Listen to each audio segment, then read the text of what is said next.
warahmatullahi wabarakatuh. Kita ketemu lagi pada video saya kali ini. Kali ini saya membahas tentang masalah autis pada anak. Untuk memahami lebih lanjut tentang autis pada anak, silakan simak video berikut ini.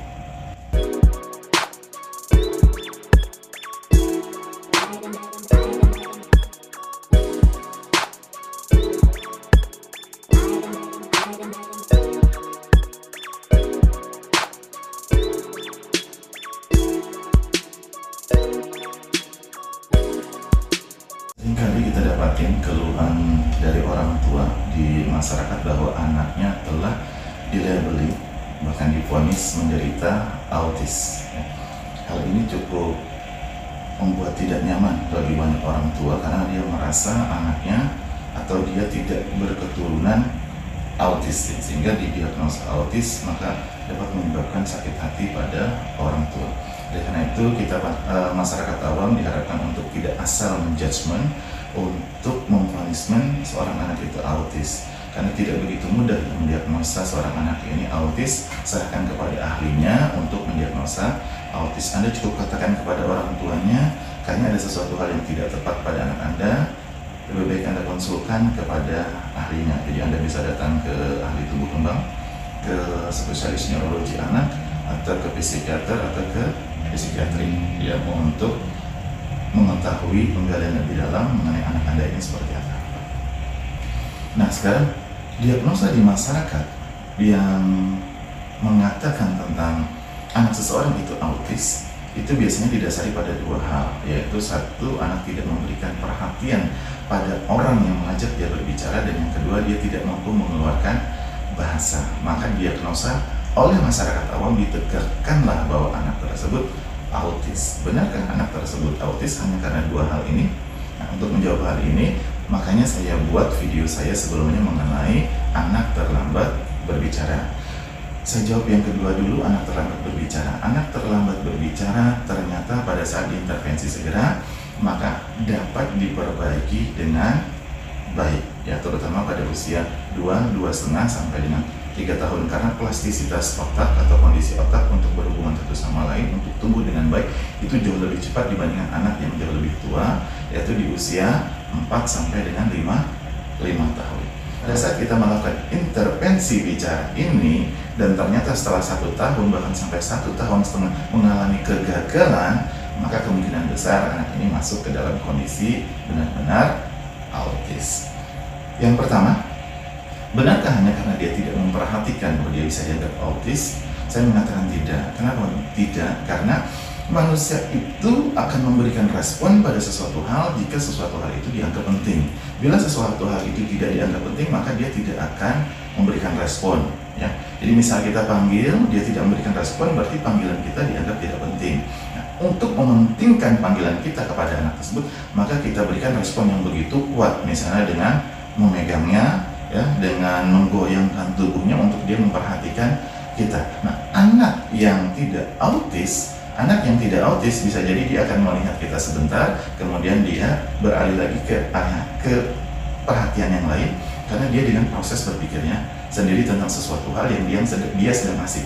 Tapi pada anak yang autis, kemungkinan besar dia untuk menoleh itu dengan pandangan muram dan pandangan kosong kepada kita, dan dia tidak akan menoleh kepada kita.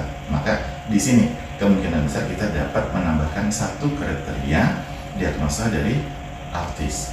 Nah, kalau dia tidak berbicara, padahal menurut orang tuanya dia bisa berbicara, maka jangan pula kita mendiagnosa dia autis, karena dia menganggap kita tidak penting, maka dia tidak mau berbicara kepada kita.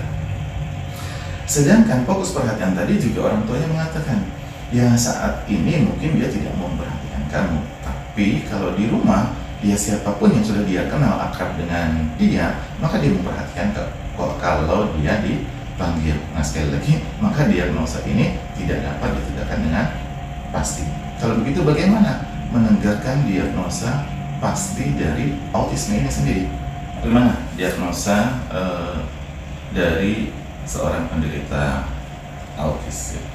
Jadi terjadinya haruslah di bawah usia 3 tahun.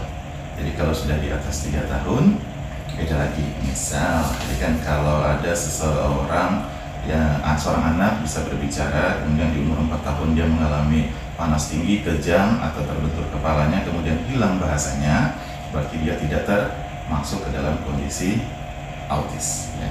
Yang salah satu hal yang perlu dipahami bahwa terjadinya harus di bawah usia 3 tahun. Kemudian adanya kelainan tingkah laku, yaitu satu, gangguan kualitas dari interaksi sosial. Contohnya, tidak mampu menjalin interaksi sosial yang memadai, seperti kontak mata yang cukup, ekspresi wajah yang kurang bergerak, tidak dapat bermain dengan teman sebaya, tidak dapat merasakan apa yang orang lain rasakan, atau istilah lainnya ini disebut dengan simpati. Ya, bahkan kalau lebih lanjut lagi adalah empati. Kemudian kurangnya hubungan sosial dan emosional. Kedua adalah gangguan kualitatif dalam hal berkomunikasi, yaitu speech delay yang tidak dapat diintervensi sama sekali, atau pada saat dia berkomunikasi dia tidak dapat menggunakan bahasa apapun untuk memahami komunikasi itu, misalnya menggunakan bahasa tubuh atau bahasa menggunakan tangan. Kemungkinan besar anak seperti ini dapat berbicara, tapi kemampuan berbicaranya tidak dipakai untuk komunikasi dua arah. Nah, ini hubungannya dengan kontak mata tadi yang tidak berhubungan sama sekali. Kontak matanya tidak ada, padahal dia bisa berbicara, tapi dia tidak mau melakukan hal tersebut. Kemudian menggunakan bahasa-bahasa yang aneh, dia berbicara sendiri dengan bahasanya dia. Bahkan kadang-kadang kita menemukan anak ada yang cenderung berbicara tentang sesuatu hal, misalnya, oh di langit itu ada monsternya berbicara dengan bahasanya sendiri. Nah, ini termasuk berbicara dengan bahasa yang aneh. Kemudian saat bermain dia kurang imajinatif, sehingga dia dalam bermain itu kadang-kadang sering melakukan hal yang itu saja, karena untuk hal baru dia mengalami kesulitan. Kemudian dia kurang bisa meniru, jadi misalkan kita kasih mainan Lego atau sesuatu hal apapun, kita kasih petunjuknya, dia akan kesulitan untuk mengikuti hal tersebut. Ketiga adalah pola stereotipi yang berulang-ulang. Contohnya, terpaku pada satu kegiatan tertentu saja. Jadi misalnya dia suka bermain atas sesuatu hal, maka dia sukanya hanya bermain itu saja. Kalau istilahnya itu tidak fleksibel dalam proses berpikir lebih lanjut, dia hanya melakukan hal itu dan hal itu saja. Gejala-gejala yang disebutkan tadi itu harus terjadi dimulai dari sebelum usia 3 tahun, di mana orang tua harus memperhatikan bahwa sebelum usia 3 tahun ternyata anak mereka memang sudah ada kondisi hal seperti itu. Oleh karena itu, fokus perhatian dari orang tua yang melihat kondisi anak seperti itu diharapkan di usia dia di atas 2 tahun, 2 tahun setengah, bahkan sampai hampir mencapai 3 tahun, orang tua wajib memperhatikan sepenuhnya tentang perilaku anak Anda. Karena pada saat usia di bawah dari 3 tahun tersebut, 2-3 tahun tersebut diketahui, maka kita segera dapat melakukan intervensi kepadanya. Jadi salah satu contohnya adalah speech delay yang saya katakan tadi, bahwa pada saat dia terlambat berbicara, agar dia tidak jatuh ke dalam diagnosa autis, maka segeralah dilakukan intervensi untuk segera dia dapat berbicara. Dan alhamdulillah selama ini dari banyak intervensi yang dilakukan oleh para ahli, keberhasilannya sangat luar biasa. Hanya sangat sedikit sekali presentasinya yang gagal. Nah, yang gagal inilah yang masuk ke dalam kondisi yang saya sebutkan tadi, autis.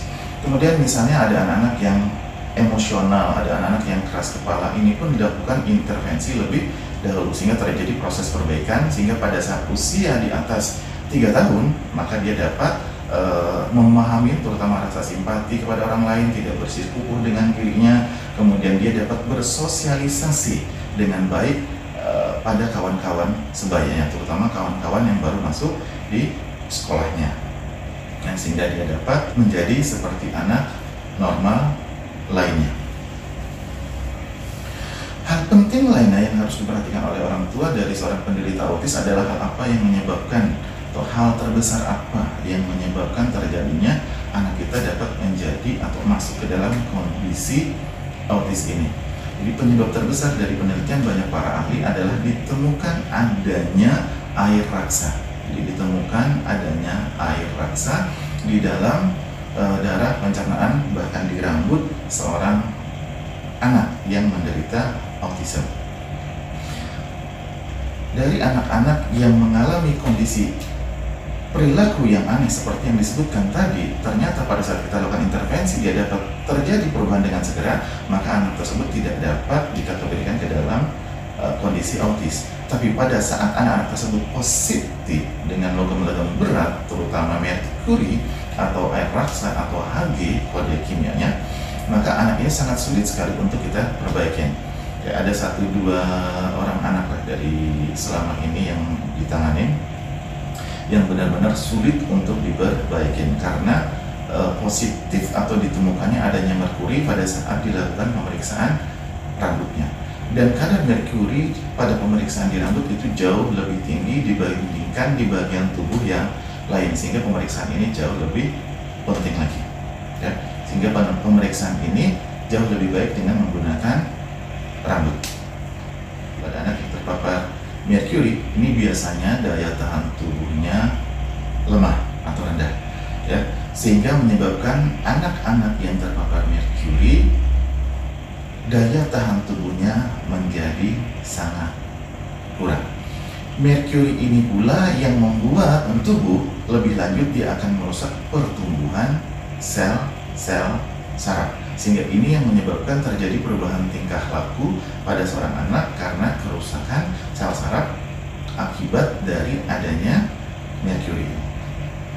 Merkuri ini juga menyebabkan kemampuan absorpsi atau metabolisme usus itu menjadi menurun bahkan menjadi rusak, sehingga ini bermasalah pada beberapa anak untuk konsumsi makanan-makanan tertentu seperti yang sudah saya jelaskan sebelumnya pada anak hiperaktif, yaitu pada gluten yang berasal dari biji-bijian, susu sapi dan turunannya, dan minuman-minuman atau makan-makanan kalengan atau botolan yang berpengawet. Sehingga anak autis dapat mengalami hiperaktif, tapi dapat juga tidak mengalami hiperaktif. Oleh karena itu, tidak semua anak hiperaktif pasti autis, atau tidak semua anak hiperaktif nantinya akan menjadi autis karena dia belum tentu tidak tahan terhadap makan-makanan yang disebutkan tadi. Nah, ini yang wajib dipahamin oleh banyak orang tua mengenai hal ini. Untuk kondisi pasti adanya autis atau tidak pada seorang anak, selain dilihat dari hal-hal perilakunya tadi, yang penting adalah diintervensi lebih dahulu perilaku tersebut. Tapi perilaku tersebut tidak dapat berubah, maka cek lebih lanjut kondisi rambut dari si anak, terutama kandungan logam berat yang ada di rambutnya. Jika positif logam berat, maka baikan dari kondisi perilakunya karena kondisi otaknya juga yang ada permasalahan, maka akan jauh menjadi lebih sulit atau lebih lambat. Bukan berarti tidak bisa sama sekali. Jadi perlahan terus kita coba perbaikin ya, untuk dia lebih baik lagi. Insya Allah ada hasil. Jadi jangan stop berputus asa mengenai usaha ini. Insya Allah ada hasil. Dan lebih lanjut, silakan Anda berkonsultasi kepada ahlinya agar anak Anda dapat diintervensi, diperbaiki lebih dini, lebih dahulu lagi. Silakan datang ke dokter spesialis anak, konsultan neurologi anak, atau ke dokter tumbuh kembang anak, atau ke poli tumbuh kembang anak. Dapat juga berkonsultasi kepada ahli jiwa atau psikiater, kemudian berkonsultasi kepada para psikolog mengenai hal ini untuk mereka dapat membantu untuk mengintervensi segera anak Anda. Ya, video yang saya dapat buat mengenai anak autis ini, hal-hal lain yang Anda belum jelas Anda dapat tanyakan di kolom komentar yang ada di bawah. Jika Anda menyukai video saya dan ingin tahu lebih lanjut mengenai video-video selanjutnya yang akan saya keluarkan, silahkan klik tombol subscribe dan klik tombol lonceng yang ada di bawah ya, untuk memberitahuan segera bahwa video saya barusan saja dikeluarkan. Dan saya berharap ilmu ini atau pengetahuan ini tidak hanya untuk Anda saja, tapi sebarkanlah untuk orang tua yang lain, sebarkanlah untuk teman-teman Anda, sebarkanlah untuk bunda-bunda PAUD atau bunda-bunda di sekolah di TK ataupun di sekolah dasar untuk mereka memahami lebih lanjut tentang kondisi hal ini. Saya tunggu komentarnya, saya tunggu tanya jawabnya untuk kita bersama-sama berdiskusi di kolom komentar yang ada di bawah. Terima kasih, kita ketemu lagi di video saya berikutnya. Assalamualaikum warahmatullahi wabarakatuh.